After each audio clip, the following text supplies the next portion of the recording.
सहनाववतु सहनो भुनक्तु सह वीर्यं करवावहै तेजस्विनावधीतमस्तु मा विद्विषावहै। ओम शांति शांति शांति। वैदिक जीवन पद्धति की इस कक्षा में आप सबका हार्दिक स्वागत है, अभिनंदन है।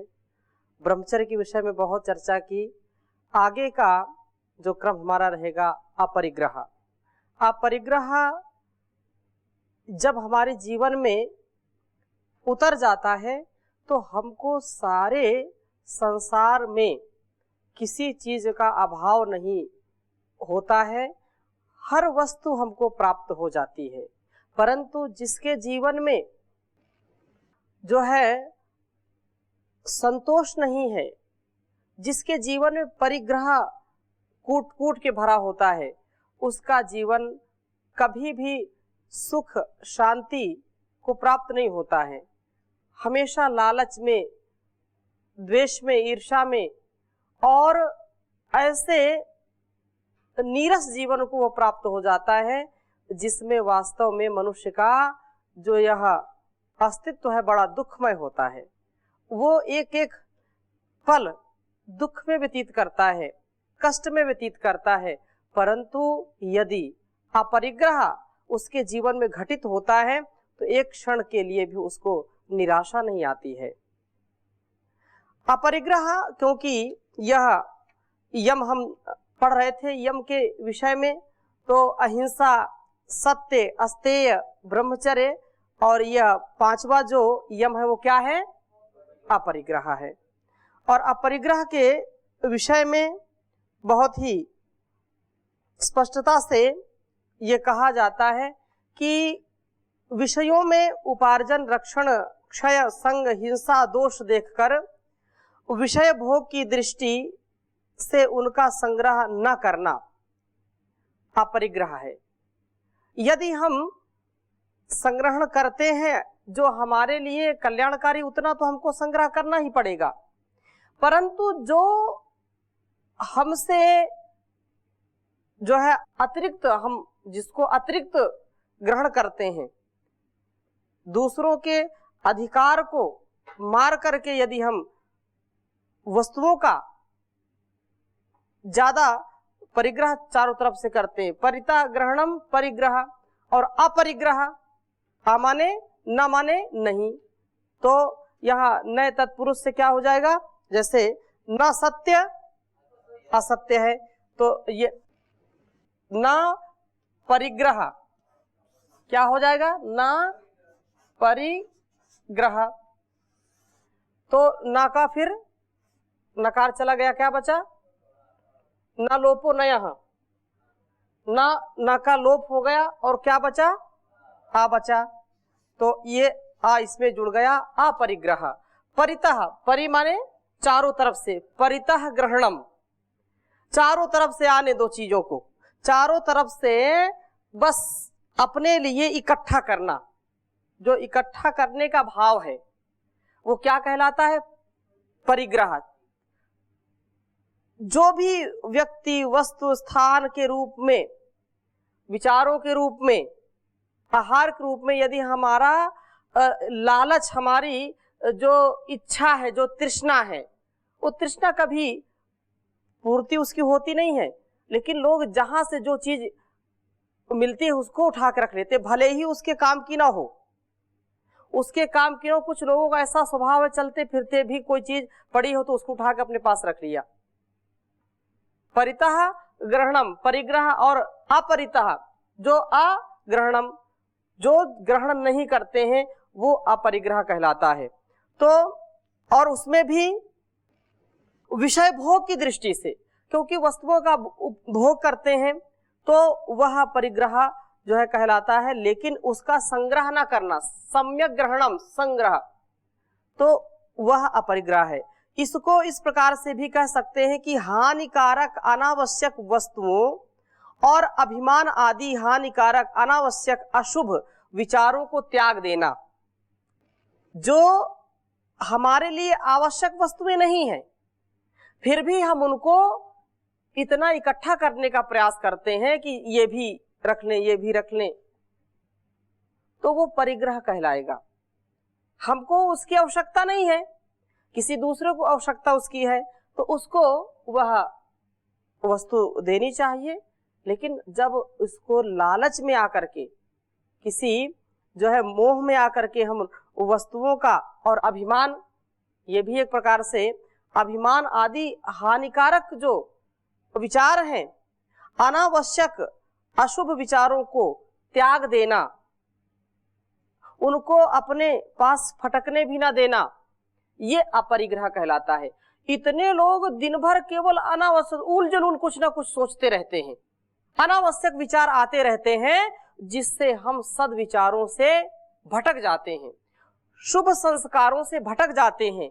तो ये अपरिग्रह की जो श्रेणी है, यह हमारे आध्यात्मिक जीवन के लिए परम आवश्यक है। अधिकांश लोगों का समय ये जो हमारे लिए और न लोक के लिए न संसार के लिए लाभकारी चीजें नहीं है, परम उसी से वे जो है उसी को पकड़ करके जीना चाहते हैं। कुछ इधर उधर से उल्टी सीधी बातें सीख ली और उन्हीं को जो है दिन भर बोलते रहते हैं। तो ये अपरिग्रह है, उससे उनको कुछ उन्नति का मार्ग नहीं मिलेगा, अवनति ही मिलेगी। तो ये जो अनावश्यक विचार हैं, अशुभ विचार हैं, अशुभ दृश्यों का, अशुभ विचारों का, अशुभ शब्दों का, ये जो कुछ भी हमारे जीवन में अशुभ है, उनको तो भी जो ग्रहण करता है वो परिग्रह है। और उनका न ग्रहण करना, उनको अपने स्वभाव में न उतारना, ये क्या है? अपरिग्रह है।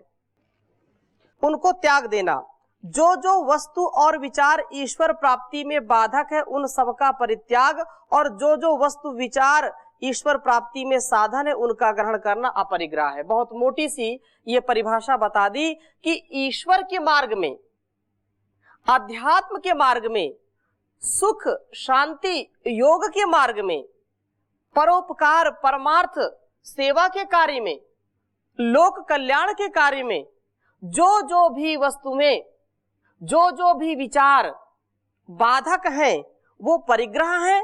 और जो जो साधक हैं, अर्थात जिनको हम छोड़ करके ईश्वर के मार्ग में आगे बढ़ सकते हैं, अध्यात्म के मार्ग में आगे बढ़ सकते हैं, सेवा धर्म के शुभ कर्म के मार्ग पर आगे बढ़ सकते हैं, परोपकार के मार्ग पर आगे बढ़ सकते हैं, लोक कल्याण, जन कल्याण, आत्म कल्याण के मार्ग पर जिससे आगे बढ़ सकते हैं, वह क्या कहलाता है? अपरिग्रह कहलाता है।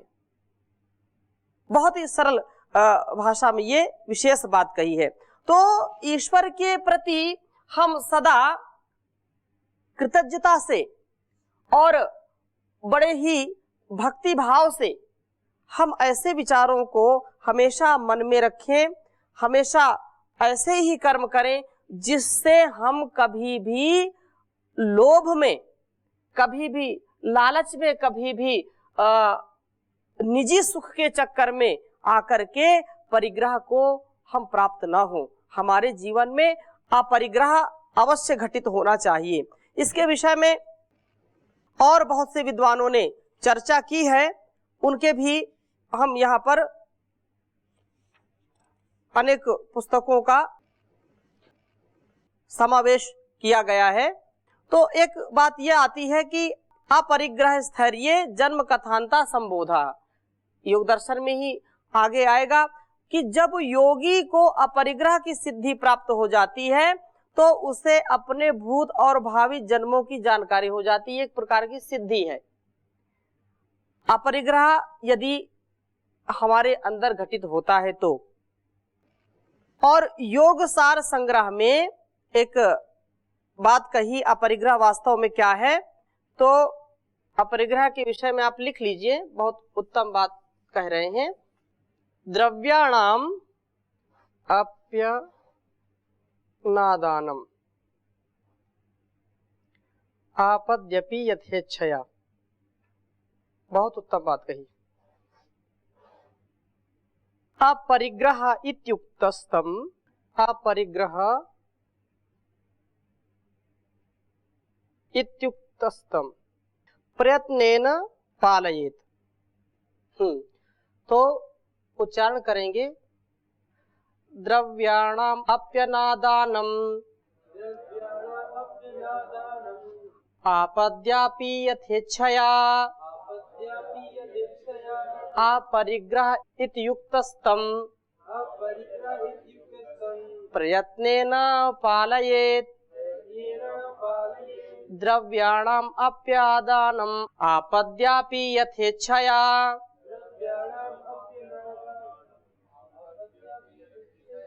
देखो, द्रव्याणाम द्रव्याणाम अप्यनादानम, द्रव्याणाम अप्यनादानम आपद्यपि यथेच्छया।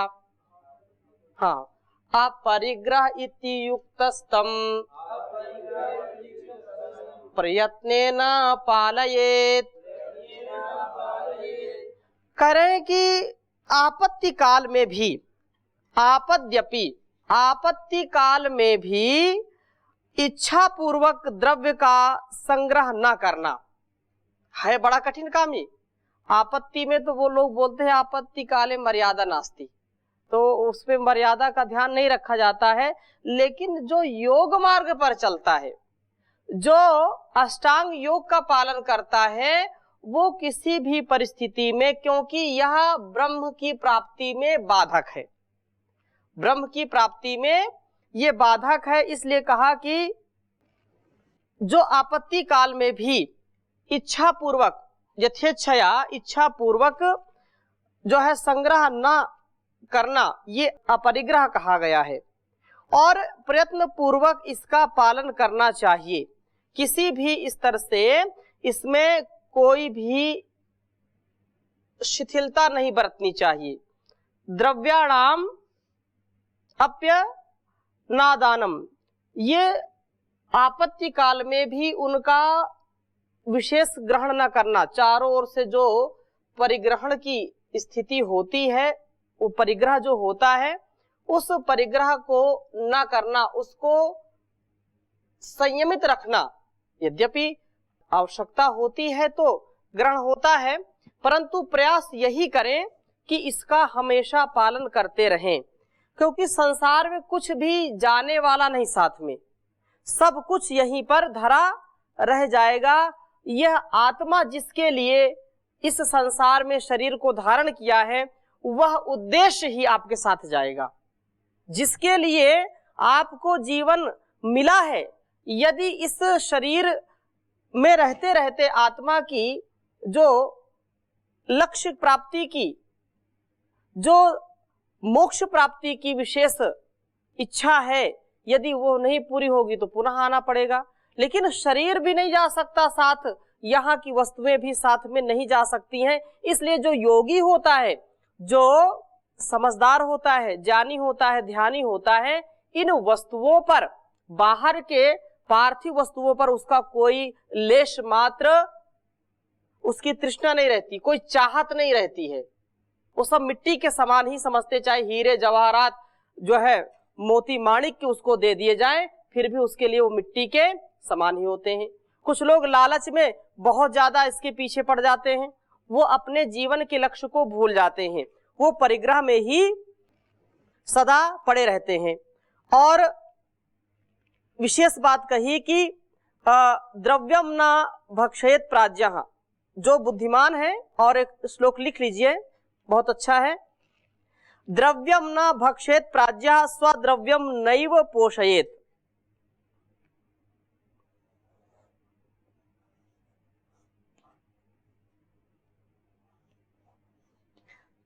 द्रव्यम न भक्षयेत प्राज्ञः,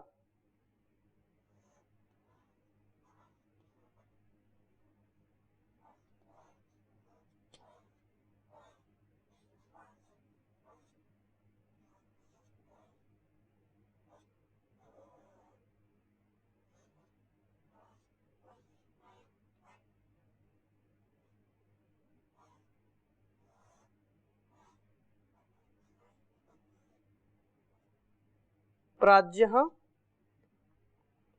स्वद्रव्यम नैव पोषयेत्।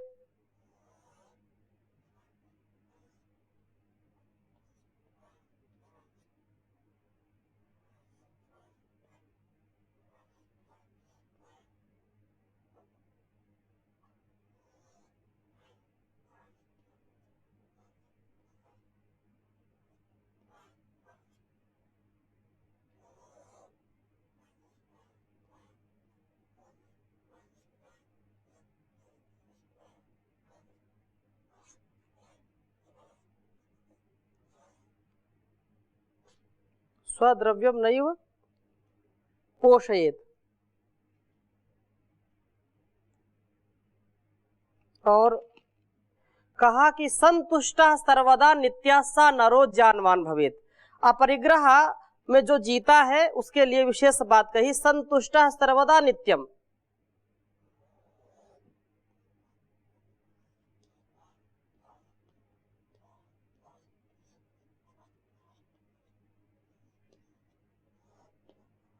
संतुष्टः सर्वदा नित्यम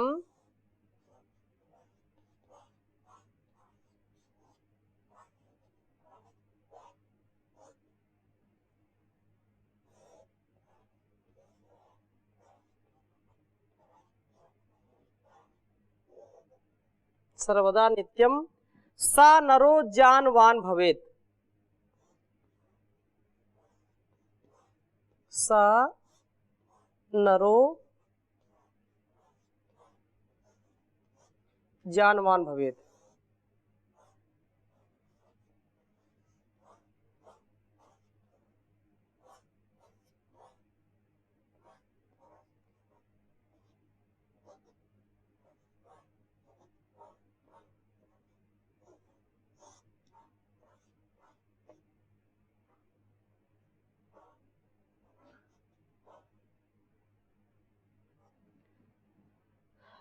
द्रव्यम न भक्षयेत् प्राज्ञः स्वाद्रव्यम नैव पोषयेत्। संतुष्टः सर्वदा नित्यम सा नरो ज्ञानवान भवेत्। द्रव्यम न भक्षयेत् प्राज्ञः स्वाद्रव्यम नैव पोषयेत्। संतुष्टः सर्वदा नित्यम सा नरो ज्ञानवान भवेत्। तो कह रहे हैं कि द्रव्यम न भक्षयेत् प्राज्ञः, जो पराये द्रव्य का भक्षण नहीं करता। भक्षण मतलब किसी के अधिकार को या किसी के वस्तु को मार नहीं जाता, अर्थात बेईमानी नहीं करता। जो ईमानदारी से अपने अधिकार पूर्वक जो वस्तुओं का ग्रहण करता है। द्रव्यम न भक्षेत प्राज्ञः, जो पुरुष जो ज्ञानवान है वह किसी के भी वस्तु का हरण ना करे, किसी की भी वस्तु को दबाए नहीं, किसी के भी वस्तु का संग्रहण ना करे। अनधिकार रूप से किसी के भी द्रव्य जो वस्तु है ना भक्षेत, अर्थात उसको हड़पे नहीं। इसने मेरा इतना धन खा लिया, धन खाने की चीज नहीं है। एक लोक में व्यवहार चलता है कि ये तो ऐसा कर दिया, लोक में वैसे व्यवहार को हम समझ भी लेते हैं। अब इसमें खाने वाली भी बात आ सकती है। भाई किसी के रसगुल्ले रखे हैं, अधिकार नहीं है उसका, अपने तो रसगुल्ले खा ही गया और दूसरे के भी रखे उसको भी खा लिया, तो ये क्या है? यह उसके साधना में बाधक है, यह उसकी ईमानदारी में, उसकी जो है सदजान पूर्वक जो उसका ज्ञान उसका काम कर रहा, उसका जो अस्तित्व है उसके लिए वह घातक है। तो द्रव्यम न भक्षेत प्राज्ञः स्वद्रव्यम नैव पोषयेत्, और जो है अपने द्रव्य का संग्रह न करे तथा सदैव संतुष्ट रहे। अपने द्रव्य का भी संग्रह ना करे, बहुत बड़ी बात है। संग्रह का मतलब यह है कि अनावश्यक वस्तुओं का संग्रह। अब ये जो गृहस्थी में लोग हैं उनको तो संग्रह करना पड़ता है, वो नहीं करेंगे तो परिवार नहीं चलेगा। गृहस्थी में वो कहते ही है कि सब कुछ जो भी घर में आता सब समा जाता है, इसलिए उसको गृहस्थी बोलते हैं। और वह परिवार, वह दाम्पत्य जीवन, वह गृहस्थी सदा कुछ ना कुछ चीजें घटी रहती हैं, कुछ ना कुछ चीजें हमको लगती ही रहती हैं। तो गृहस्थी में तो लगता ही है, लेकिन यदि साधना की दृष्टि से हम इसको देखें, यदि अध्यात्म की दृष्टि से देखें, तो नितांत जो आवश्यक हैं उनका संग्रह नहीं करना। जैसे वस्तुओं के विषय में, वस्त्रों के विषय में बहुत ऐसे लोग होते हैं कि किसी को जो है वस्त्र पहनने को नहीं मिलता, नंगे नंगे टहलते हैं। हाँ, फटी सी दुपट्टी जो है वस्त्रों को रखते हैं, दो दो तीन तीन परत लगा के पहनते हैं, क्योंकि उसमें इतना जीर्ण शीर्ण हो जाता है। और कोई ऐसे हैं कि दिन में 10 बार कपड़े बदलते हैं, जितने बार जो है कहीं निकलते हैं घर के बाहर उतने बार जो है कपड़ा बदलते हैं। तो ये जो संग्रहण की स्थिति है, ये उनको सन्मार्ग की ओर नहीं ले जाती है। यह आध्यात्म मार्ग का जो रास्ता है, इसमें त्याग, तपस्या, और ये जो बात कही कि नहीं वो पोषेत, उनका पोषण ना करे। जो योगी है, ध्यानी है, ज्ञानी है, उसके पास वस्तुएं हैं तो वो दूसरों के लिए दे दे। अतिरिक्त जो है, सब कुछ तो नहीं दे सकता है, नहीं तो जीवन नहीं चलेगा। लेकिन जो अतिरिक्त वस्तुएं हैं, किसी के काम में आने वाली वस्तुएं हैं, तो उनका संग्रहण बिना मतलब में कभी नहीं करना चाहिए। फिर कोई ये कह सकता है कि वस्तु रखी है, पता नहीं कब का आवश्यकता पड़ जाए। जब आवश्यकता पड़ेगी तो देखा जाएगा। ईश्वर की व्यवस्था में हमको पूरा विश्वास रखना चाहिए। तो द्रव्यम न भक्षेत प्राज्ञः स्वद्रव्यम नैव पोषयेत संतुष्टः सर्वदा नित्यम सा नरो ज्ञानवान भवेत। और द्रव्य का अपने संग्रह न करें, सदा जो है संतुष्ट रहे, वह पुरुष ज्ञानवान होता है, वह प्राज्ञ होता है, जो हर प्रकार की चीजों का ज्ञान रखता है, हर प्रकार के उत्तमता का जो धारण करने वाला है, वह प्राज्ञ इन चीजों पर जो है ध्यान न दे करके सदा सर्वदा उन्नति के मार्ग पर चलता रहता है।